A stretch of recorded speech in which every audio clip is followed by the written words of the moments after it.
कोई सेंटर ही नहीं मिला और मेरे क्या क्या कांड भी हुए जो उन पे चिल्लाया। मैंने कहा अरे भाई पेपर पोस्टपोन हो गया। Well hello everyone, this is Aaradhya and you are watching Eraverse. Maybe तुम मुझे पहली बार देख रहे हो ऐसे 1 to 1 टॉक करते हुए, क्योंकि तो मैं ये बताना चाहती हूँ कि मेरा CUET का एक्सपीरियंस कैसा रहा। और अगर तुम भी 2027 में 28 में कभी भी तुम CUET देने वाले हो तो शायद इट में हेल्प यू कि तुम्हें क्या चीज़ करनी है, क्या चीज़ अवॉइड करनी है, और अगर तुम्हारे साथ कुछ ऐसा हो जाए तो तुम्हें क्या करना चाहिए उसके लिए। तो पहले मैं तुम्हें अपना इंट्रोडक्शन दे देती हूँ। तुम भी शायद मुझे पहली बार देख रहे हो ऐसे। तो hi, I am Aaradhya. I give my CUET in 2026. I completed my 12th in 2026 and yes, I scored 90% in my 12th exam। और उसके ऊपर भी मैं तुम्हें एक वीडियो दे सकती हूँ क्योंकि मैंने बिल्कुल लास्ट मोमेंट पढ़ाई करके आई गॉट इतना कि इनफ है मेरे लिए।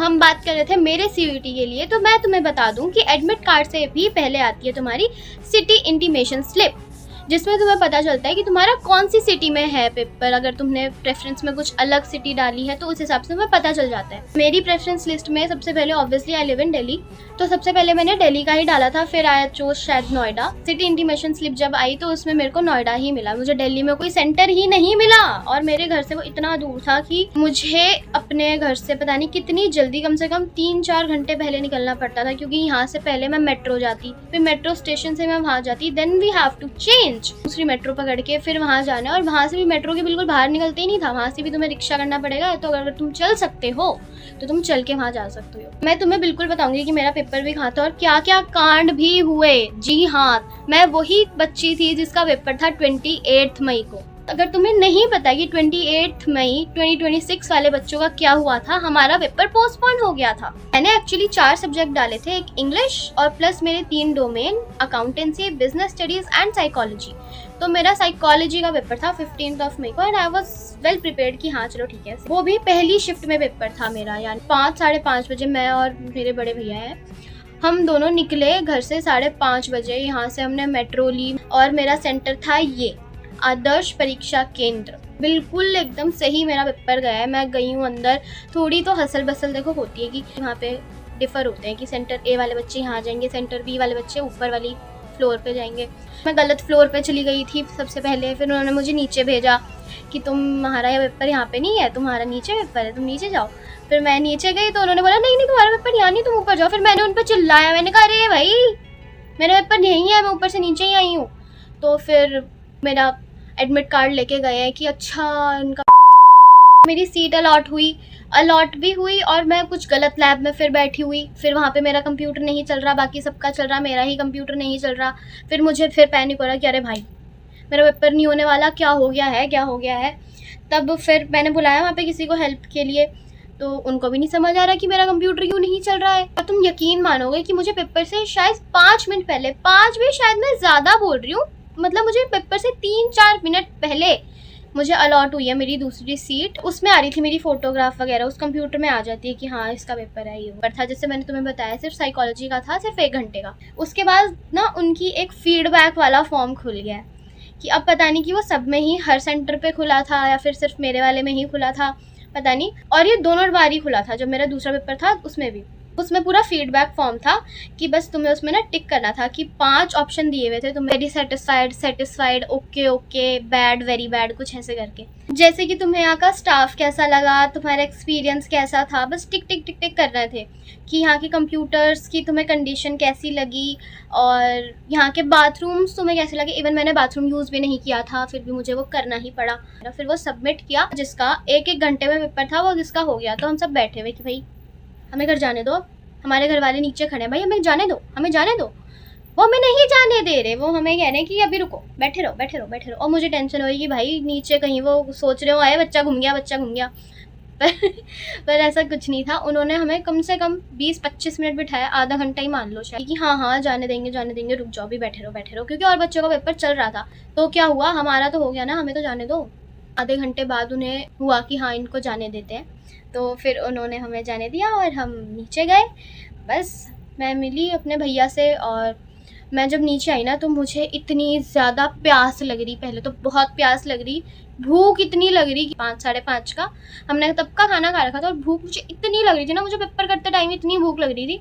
और मैं सोची बेचारे बच्चे जिनका 3 घंटे का पेपर था वो कैसे सर्वाइव कर रहे होंगे अंदर। तो हम जैसे ही बाहर निकले, सबसे पहले तो मैंने गन्ने का जूस पिया वहाँ पे, जो कि बहुत ही बेकार था, बहुत ही बेकार था। तो वहाँ पे कुछ ढंग के रेस्टोरेंट वगैरह भी नहीं थे। तो सबसे पहले हमने पकड़ी मेट्रो, जाके फिर वापस घर गया है। वहाँ पे मैकडोनल्ड्स वगैरह था तो वहाँ पे हमने खाया, ठीक था। मुझे घर आके पता चल गया कि मेरे कौन कौन से तुक्के गलत हैं। थोड़ा सा डिप्रेस भी हुई थी उसके बाद। तो भाई तुक्के मत मार के आना मेरी जान, पढ़ के जाना, पढ़ के जाना। देखो पढ़ के गई थी मैं भी, पर आ जाते हैं यार, एक आध क्वेश्चन आ जाते हैं कि यार ये था तो, पर पढ़ा नहीं मैंने, कुछ ऐसे वाले क्वेश्चन आ जाते हैं। तुक्के मत मारना। मैं तुम्हें एक प्रो टिप दे रही हूँ, ध्यान से सुनना, कि अगर तुम्हें कोई क्वेश्चन है जो कि बिल्कुल ही अनदेखा है, तुमने आज तक कभी देखा ही नहीं है उसे कि भाई ये क्या आ गया, ऐसा कुछ आ रहा है, तो उस क्वेश्चन में तो बिल्कुल तुक्का मत मारना, बिल्कुल भी तुक्का मत मारना।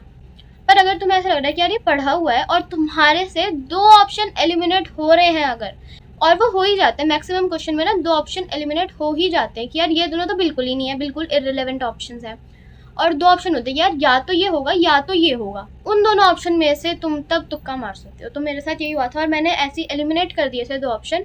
फिर मुझे था कि यार या तो ये होगा या तो ये होगा, तो मैंने या तो वो वाला कर दिया, पर था नीचे वाला तो वो गलत हो गया। वो सब छोड़ो, मैं घर आई और मैंने सर्च किया तो मुझे थोड़ा डिप्रेशन हो गया थोड़ी सी देर के लिए, पर ठीक है। उसके बाद मेरा पेपर था 28 को, जिस दिन मेरे 3 पेपर थे। तो आई वॉज वेल तो नहीं बोलूँगी, आई वॉज प्रिपेयर्ड इनफ कि हाँ कि चलो ठीक है पेपर है। मेरे को था कि आई वॉज नॉट सेटिस्फाइड कि भाई मेरा 28 को पेपर है, और ये होता है ना कि यार थोड़ा सा और टाइम मिल जाता तो मैं और पढ़ लेती, ऐसे वाले थी मैं। पर देखो जिन बच्चों का 28 को पेपर था, उस दिन थर्सडे था और हमें संडे को हमें पता चला कि नोटिस आ रहा है, यूट्यूब पे वीडियोस आ रही हैं कि भाई पेपर पोस्टपोन हो गया, पेपर पोस्टपोन हो गया, और सिर्फ 28 वालों का। उस टाइम मैं यार अब क्या करूं। मेरी एक फ्रेंड, भाई उसके पेपर खत्म हो गए, में भी सब बच्चे हैं, कुछ के पेपर खत्म हो गया, सबके 30 को बढ़िया चल रहा है। 28 वालों ने तुम्हारा क्या बिगाड़ा है, और वो कह रहे हैं कि तुम्हारी डेट एक्सटेंड हो जाएगी, और यही प्रोबेबली था कि जून में आएगी डेट। क्यों? क्योंकि 31 तक शायद पेपर थे, 30 या 31 तक पेपर चलते, उसके बाद ही डेट मिलती हमें। और हमें पता भी नहीं हमारा पेपर कब है भाई, हमें कब तक ऐसे ही बैठना है घर में, नहीं पता हमें। शॉर्ट्स देख रही थी, मुझे वहाँ पे पता चला है कि हमारा एडमिट कार्ड रिलीज हो गया है नया वाला। तो मेरा एडमिट कार्ड चेंज हो गया था, उस पर डेट आ गई 31 की, 31 की डेट आ गई, और सब वही था। मुझे लगा था सेंटर चेंज करके दिल्ली का दे देंगे, पर ऐसा कुछ नहीं हुआ। वही था मेरा पेपर, जहाँ पहले था वही शिफ्ट में था, सिर्फ डेट चेंज हुई थी, सब्जेक्ट्स भी वही थे। जिन बच्चों का 28 को पेपर था, उनमें से कुछ बच्चों का 31 को आ गया था, जिनमें से मैं भी थी, कि मेरा भी 31 को पेपर आ गया था।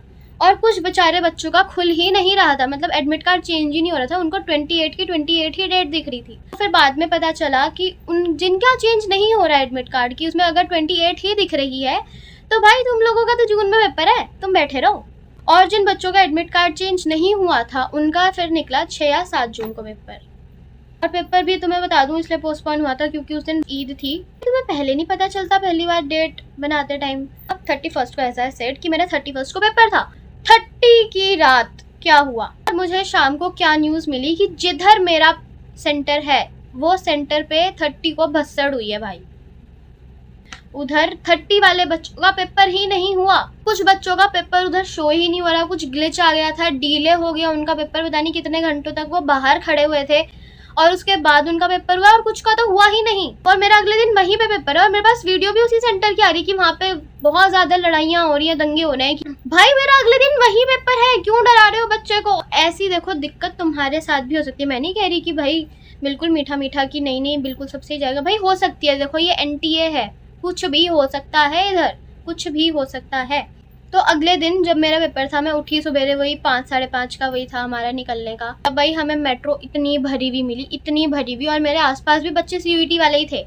थैंक गॉड कुछ नहीं था उस दिन, सब बढ़िया था। मैं उस दिन मैं सही सेंटर पे पहुंच गई थी, मतलब सेंटर AV में, मैं कंफ्यूज नहीं हुई थी।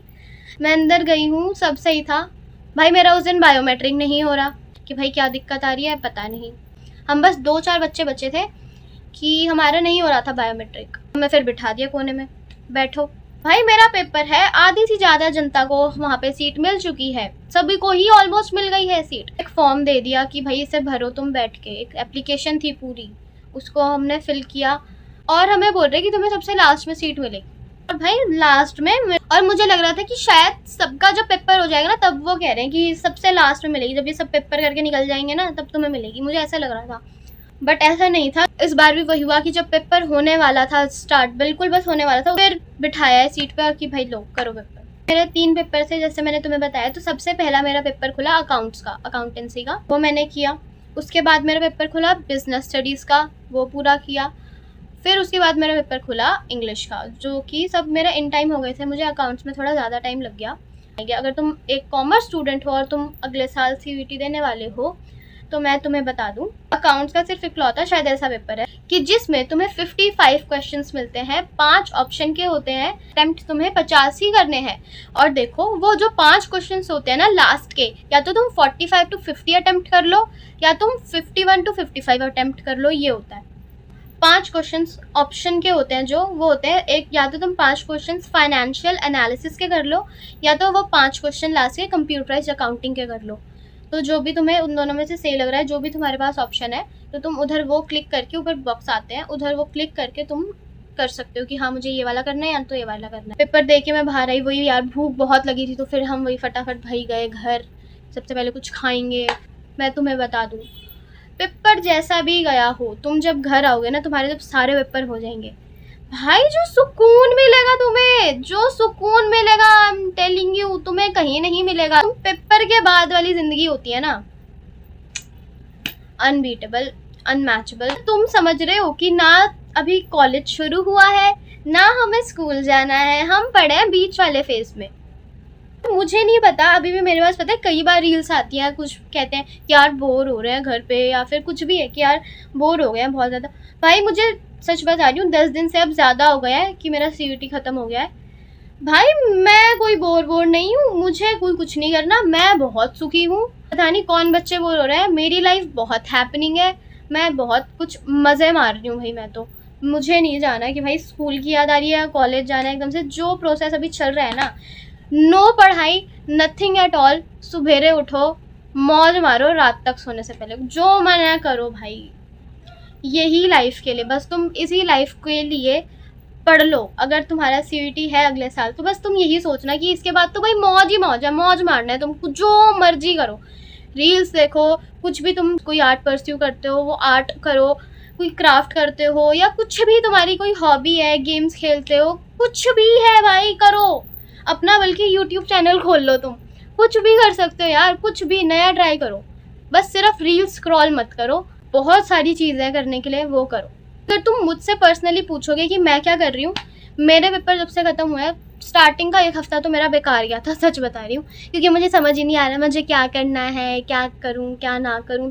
तो मैंने काफ़ी टाइम तो वेस्ट किया। उसके बाद मुझे लगा कि यार मुझे कुछ तो करना चाहिए, तो मुझे कुकिंग वगैरह अच्छी लगती है, तो फिर मैंने बहुत अच्छी अच्छी डिशेज़ भी बनाई हैं। और मैं इतना बिंज वॉच कर रही हूँ ना, मैं बस पूरे दिन बैठ के फ्रेंड्स देखती रहती हूँ। आई लव दैट शो, मज़ा आ जाता है। तुम भी मतलब यार पेपर ख़त्म होने का मज़ा उठाना अगर तुम्हारे पेपर है तो। एंड ख़त्म भाई, बढ़िया सब। That is it for today's video. I hope तुम्हें अच्छी लगी होगी।